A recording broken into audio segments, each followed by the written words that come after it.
পরম সেবা। তাছাড়া আমাদের রাজ্যের বিজ্ঞানী অসুস্থ, তাকে না দেখলে চলে? বিজ্ঞানীর সেবা করতে গোপাল গেছে তার বাড়ি। গোপালের দেরি দেখে মন্ত্রীর মুখ হাঁড়ি হাঁড়ি। এই সভাকবি, তোমার ওই সস্তার কবিতা বলো না তো। বলা নেই, কওয়া নেই, দিন নেই, রাত নেই, শুধু কবিতা আর কবিতা। মহারাজ মহারাজ, আমি ভালো কথা বলছি। সভাকবি, গোপাল, বিজ্ঞানী এরা কেউ কাজের নয়। এদেরকে বার করে দিন। মন্ত্রী, তুমি এবারে থামো। কাকে কি করব তা আমি বুঝবো, তুমি একদম চুপ থাকো। মহারাজের ধমক খেয়ে মন্ত্রী হলেন জব্দ। এখন শুধু মাথা চুলকান, হারিয়েছে তার শব্দ। কি ব্যাপার, সভার পরিবেশ গরম মনে হচ্ছে? সেই সিংহ দুয়ার থেকে চিৎকার শুনছি। মহারাজ খেপে আগুন আর মন্ত্রী দিচ্ছে তেলে বেগুন। আহ, কি হয়েছেটা কি? তুমি বিজ্ঞানী সেবা করছো বলি মন্ত্রীর রাগ, দিয়েছি ধমক। এ আর নতুন কথা কি? মন্ত্রী মশাই তো নিজের ভালো ছাড়া অপরের ভালো সহ্যই করতে পারেন না। গোপাল, তুমি যে সব লোক দেখানো করো সেটা লোকে না বুঝলেও আমি বুঝি। মন্ত্রী মশাই, আপনি যে লোককে দেখিয়েও কিছু করেন না সেটা লোকেও বোঝে, আমিও বুঝি।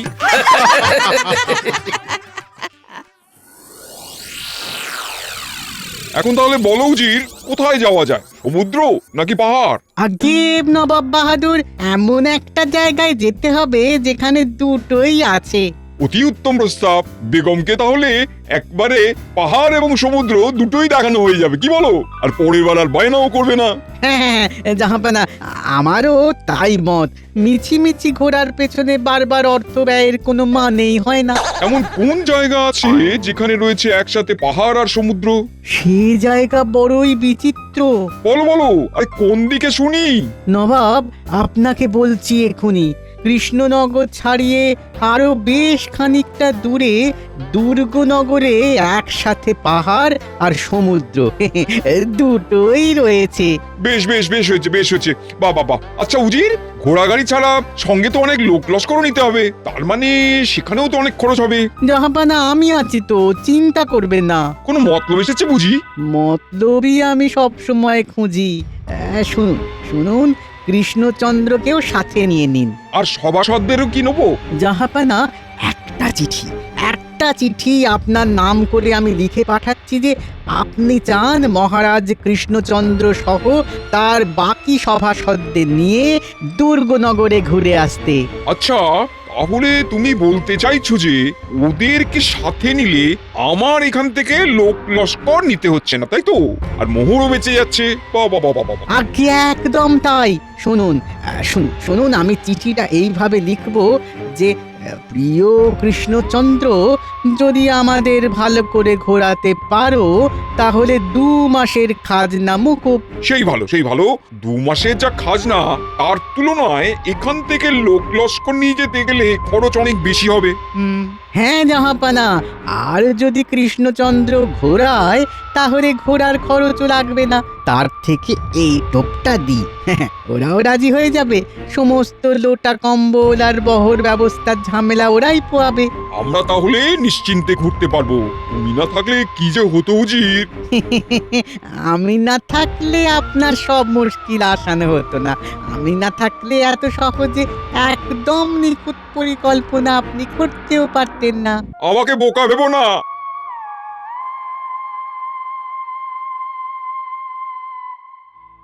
তাহলে গোপাল, তুমি বলছো আরো বেশ কিছুদিন সময় লাগবে? হ্যাঁ মহারাজ, বিজ্ঞানী এখনো পুরোপুরি সুস্থ নয়। ঠিক আছে, দেখো যত তাড়াতাড়ি তাকে সুস্থ করে তোলা যায়। হ্যাঁ, বিজ্ঞানীর দ্রুত সুস্থতার প্রয়োজন।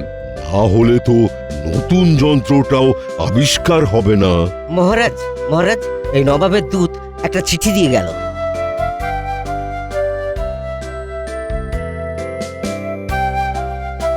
এখন আবার নবাবের চিঠি? খাজনা তো দেওয়াই আছে। তাই তো। নবাবের চিঠি যখন এসেছে, দিন আমি পড়ি। হ্যাঁ, উনি তো আবার আপনার গুরুদেব, আর ওই উজির প্রাণের দোষর।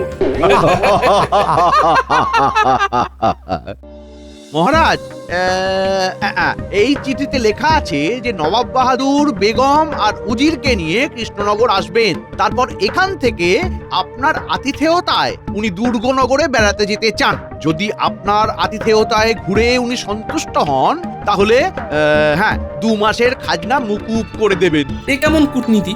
ঘাড়ে বন্দুকও রাখছেন, আবার পালাতে দেওয়ার সুযোগও দিচ্ছেন। নিশ্চয়ই ওই উজিরের বুদ্ধি। প্রতিটা রাজ্যে এমন একজন করে আছে মহারাজ। গোপাল গোপাল, আমি তোমায় দেখে নেব। মাথা ঘুরে যাচ্ছে, আমাকে উদ্দেশ্য করে কথা। ঢিলটা তাহলে ঠিক জায়গায় লেগেছে। আর যাই হোক, আপনি আমাকে যতই দেখুন, যতই অভিশাপ দেন না কেন, আমিই থাকবো।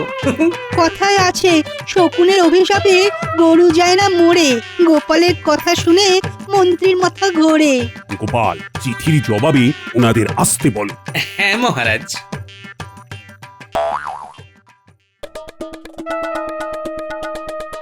তাহলে জবাব এলো? হ্যাঁ বলো উজির।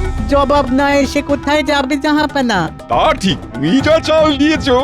জাহাপানা, তাহলে আজ বাদে আর 3 দিন পরেই রওনা দিই। দাও দাও দাও দাও, কৃষ্ণচন্দ্রকে লিখে দাও, আমরা যাচ্ছি।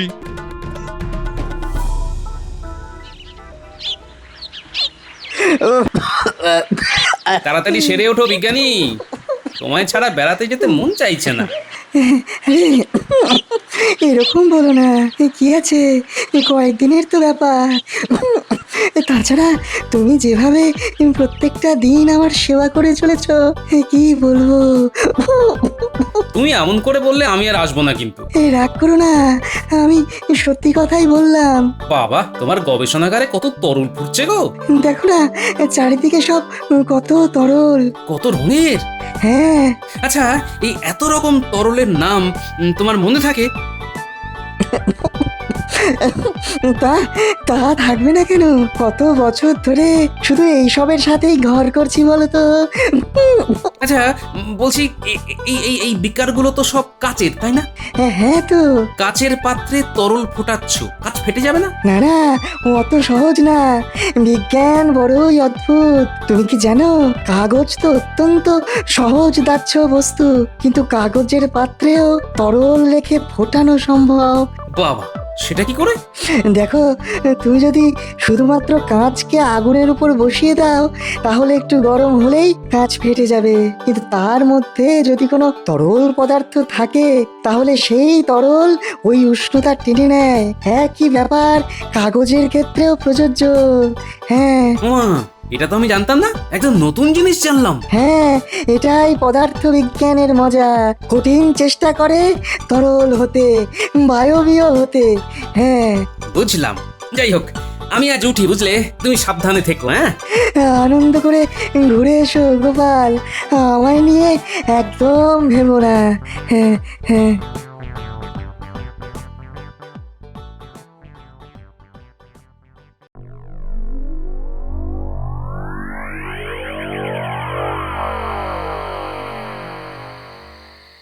তাও ভালো, নবাবের দৌলতে কালকে একটু ঘুরতে যেতে পারবো। আসতে পারি মহারাজ? কে? গোপাল, এসো এসো। রানীমা, এত খুশি হবেন না, এইগুলো সব নবাবের ষড়যন্ত্র। খাজনা মুকুবের নাম করে আমায় ফাঁসিয়ে দিল। যাকে মহারাজ, আপনি চিন্তা করবেন না, আমরা আছি তো, সব সামলে নেব।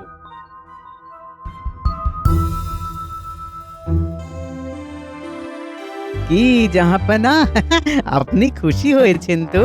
খুশি মানে আমি হাওয়ায় উঠছি। আরে আরে বাবা, পরের ঘাড় ভেঙে নিজের স্বাদ পেটাতে কি যে আনন্দ হয়, তা কি বলবো জি রে। আমাদের শুধু কৃষ্ণনগর পর্যন্ত যেতে হবে, তারপরে তো আমরা ঝাড়া হাত পা। এখন তোমাদের বেগম সাহেবা খুশি হলেই হলো। উনি খুব খুশি হবেন। হ্যাঁ, এই কথাটা আপনি মিলিয়ে নেবেন। আহা আহা, কি আনন্দ, কি আনন্দ। বিনা খরচে ঘোরা। ও ইস, গিন্নি, তোমায় নিয়ে যেতে পারলাম না গো। সে ঠিক আছে, তোমার ঘোড়া মানে তো আমার ঘোড়া। তুমি না হয় আমাকে অন্য সময় ঘোরাবে। না, তাও মনটা খারাপ লাগছে। যদি তাই হয়, তাহলে বরং আমার জন্য এক জোড়া নতুন দুল বানিয়ে দিও। তোমারও দেখবে, তাহলে মনটা ঠিক হয়ে যাবে। এই রে, এই অভিনয়ের ভুলটা না করলে দুলের বায়না আসতো না। এখন কি করি কি করি কি করি? কি গো চুপ করে গেলে যে? ঘুম পাচ্ছে। দুলের কথা শুনে ঘুম পেয়ে গেল? এই যে একটু আগে আমার জন্য দুঃখ পাচ্ছিলে। হ্যাঁ, দুল দুল তুমি পেয়ে যাবে গিন্নি। সে আমি জানি। শ্যাকরার সদ্য বানানো দুল না পেলেও তুমি কায়দা করে নিশ্চয়ই কারো দুল নিয়ে আসবে। গিন্নি তুমি না, তোমার গুণের প্রশংসাই তো করলাম মশাই। তুমি এত ভেবো না তো, আমি সব করে নেব। এই শুয়ে পড়ো এখন। হ্যাঁ, ঘুম আসছে না কিছুতেই গো। আমি জানি কেন আসছে না। হ্যাঁ, তুমি আসলে চিন্তা করছো কালকের ব্যাপারটা নিয়ে। আর হবে নাই বা কেন? হ্যাঁ, একে মন্ত্রী নিয়ে পারো না, তার উপরে উজির দোষর। হ্যাঁ না গো, শুধু চিন্তা নয়, মনটাও খারাপ। ওমা কেন? এই বেড়াতে যাচ্ছ, কেউ মন খারাপ করে নাকি? কত বছর বাদে তোমাকে একা রেখে কাল আমি যাচ্ছি বলো। ওমা আমি একা কই? হ্যাঁ, আহা তুমি কি ভুলে গেলে নাকি তোমার নাতি নাতনি গুলো আছে? ওরাই তো আমার ভরসা গো। ওদিকে বিজ্ঞানীও যেতে পারছে না। বলি হ্যাঁ গো, এত মন খারাপ করো না। এ কি করবে, সময় তো সব সময় সাথ দেবে না গো। বলি যেমন পরিস্থিতি হবে তেমন ভাবে মানিয়ে নিতে হবে। হ্যাঁ, সে আমার 7 জন্মের তপস্যার ফল। না হলে তোমার মতো এমন সমজদার বউ পাওয়া ভাগ্যের ব্যাপার গো। তোমার বউ তোমার সাথে পায়ে পা লাগিয়ে যেমন ঝগড়া করে, তেমন সব পরিস্থিতি বুঝতেও পারে। হ্যাঁ, সবই ভালোবাসা গিন্নি।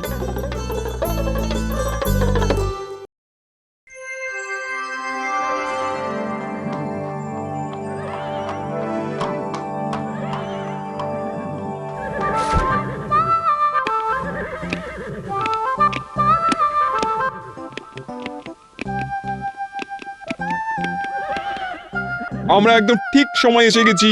আমরা ঠিক সময়েই ঠিক কাজ করি হুজুর। নবাব বাহাদুর, আর তোর সইছে না নবাব বাহাদুর। কেন কেন, খিদে পেয়েছে নাকি? না, কখন রওনা দেব? ঠিকই তো, বেগম সাহেবা সেই কখন বেরিয়েছেন। মন্ত্রীমশাই, আপনারও যদি খুব তাড়া থাকে তাহলে আপনি বরং কোচোয়ান হয়ে যান। হ্যাঁ, এতটা পথ যাওয়ার বন্দোবস্ত করা তো চারটিখানি কথা নয়। নবাব, এখানে সবই দেরিতে, আমার ভালো লাগছে না। মহারাজ, এখানে এমন অব্যবস্থা কেন? আমি কিন্তু সন্তুষ্ট না হলে 2 মাসের খাজনা মুকুব তো করবই না, উল্টে 4 মাস বাড়িয়ে দেবো। সে আপনি এমনি করবেন না, আমি জানি। বেগম সাহেবা, খুব শিগগিরই রওনা দেব। তার আগে একটু জল খাবার খেয়ে নিন। বুঝলেন নবাব, আমার এই গোপাল না থাকলে এত তাড়াতাড়ি সব বন্দোবস্ত হতোই না। চলুন চলুন জাহাপানা, চলুন বেগম সাহেবা, চলুন। হ্যাঁ হ্যাঁ হ্যাঁ, জল খাবার পর্ব মিটলেই আমরা রওনা দেব।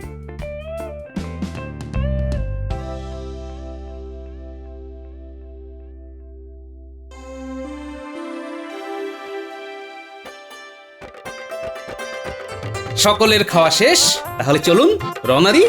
গোপাল, সব নিয়েছো তো? হ্যাঁ মহারাজ। জল নিয়ে এসেছেন তো? আমার আবার একটু বাদে বাদেই জল পিপাসা পায়।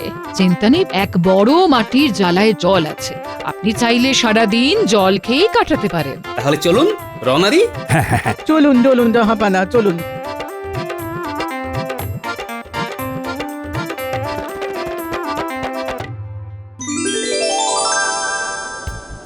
উফ, কি দারুণ জায়গা! আহা, এত সুন্দর হাওয়া। কৃষ্ণচন্দ্র, তুমি এক কাজ করো, তুমি বরং এই হাওয়াতেই পাখি হয়ে উড়ে যাও। নবাব, মহারাজ উড়ে গেলে আপনারই বিপদ। কেন কেন শুনি? মহারাজ, পাখি হয়ে উড়ে গেলে আপনাকে খাজনা দেবে কে? কেন, আমি মহারাজ হয়ে যাব, গোটা রাজ্য আমিই দেখব। এই যে তোমার মনের বহুদিনের বাসনা, সেটা আমি ভালোই জানি। আমি একটু যাই, হাওয়া খেয়ে আসি কি। হ্যাঁ, এই গোপাল, একটু একটু জলের জ্বালাটা নামাও তো, তেষ্টা পেয়েছি খুব। উজির, মন্ত্রী, সব গেলেন কোথায়? কাজের নাম শুনেই পালিয়েছে। এই এত বড় জ্বালা নামানোটা কি চারটিখানি ব্যাপার? এই গোপাল গোপাল, দাঁড়াও দাঁড়াও দাঁড়াও, তুমি একা পারবে না। না মহারাজ, আমি পারবো।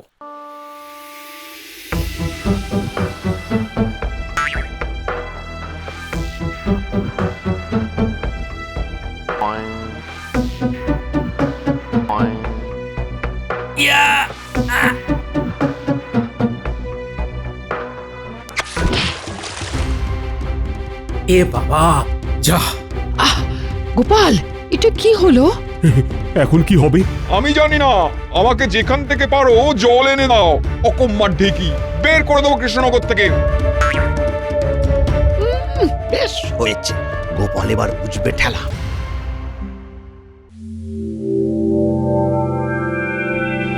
নবাব বাহাদুর, বলছি আমি একটু ওই দিকের গোলাপ বাগানের দিকে যেতে চাই। না না না না না না, ওইখানে বেশ আগাছা আটা গাছ আছে দেখছি। না, আমার ওখানেই যেতে মন চাইছে। কি সুন্দর পরিবেশ দেখুন, একদিকে পাহাড়, একদিকে সাগর। আমার মন চাইছে আমি একটু ঘুরবো। বেগম সাহেবা, নিচে নামাটা ঠিক নয়। তুমি চুপ করো, যাও গিয়ে জলের ব্যবস্থা করো।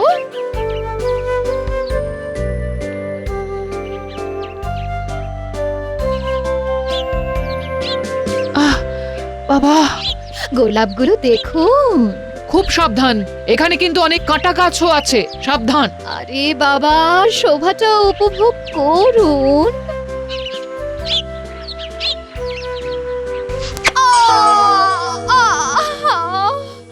গেলাম, পাটা ফুটে গেল। হলো তো, বলেছিলাম। কে কোথায় আছেন? আসুন, বেগম সাহেবা পড়ে গেছেন। আসুন আসুন। কি, আমার বেগম পড়ে গেছে?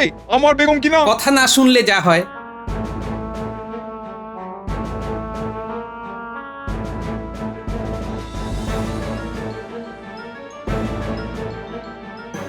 দেখুন, এ ক্ষত বেশ গভীর, এক্ষুনি গরম জল লাগবে। কুসুম উষ্ণ হলেও হবে, আমি একটা ঔষধ লাগিয়ে দেব, না হলে ওনার পা পচে যাবে। খুব বিষাক্ত কিছু কি কামড়েছে? হ্যাঁ, ওই বিষাক্ত একটা কাঁটা ফুটেছে। হায় হায় হায় হায় হায়, এখন কি যে করি? আগুন না হয় পাথর ঘষে জ্বালিয়ে দেব। আমার ঝোলায় চকমকি পাথর আছে, কখন কি কাজে লাগে তাই রেখে দিই আর কি। কিন্তু জল গরম হবে কি করে?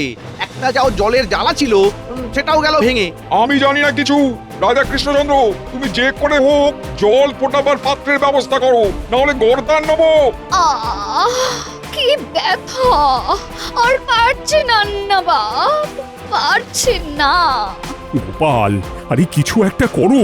গোপাল বড্ড ভুল করেছে, কয়েকটা অতিরিক্ত পাত্র আনা উচিত ছিল গোপালের। রানীমা, এমন হবে তো বুঝিনি। এই গোপাল যত নষ্টের গোড়া, ওর জন্যই সব হলো। মন্ত্রীমশাই কাগজের ঠোঙায় বাদাম খাচ্ছেন। বিজ্ঞানী বলেছিল কাগজেও জল বা তরল ফোটানো যেতে পারে।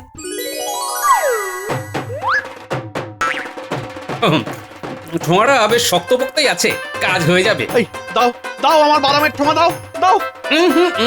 এখন এটা পাবেন না, কাছাকাছি অনেক কাঠের টুকরো আছে। যাই, আগে আগুন ধরাই, তারপর চট করে ঠোঙায় জল ভরে আনি।